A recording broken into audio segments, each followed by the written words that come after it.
Okay, this is pretty basic one with a bit of not really a twist, but just something to watch out for. Laisha's Internet Services designs websites and recently began a weekly advertising campaign. Laisha noticed an increase in her customers over a period of 5 consecutive weeks. There is a pattern. First week she had one, second week she had three. There's a rise of two for every new week. Okay? Rise of two.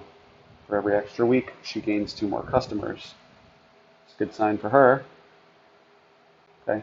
Now the question is, based on the pattern, make conjecture about the number of customers Laisha will have in the seventh week.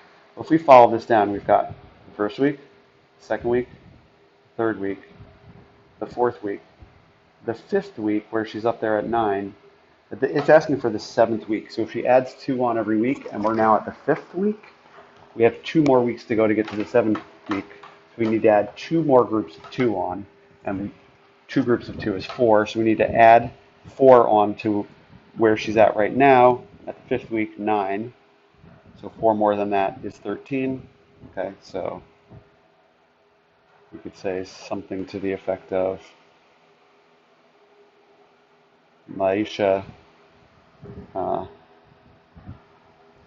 will likely, you don't know for sure based on the pattern though, will likely have, I said, two groups of 2 or 4 added on 9, so 13 customers.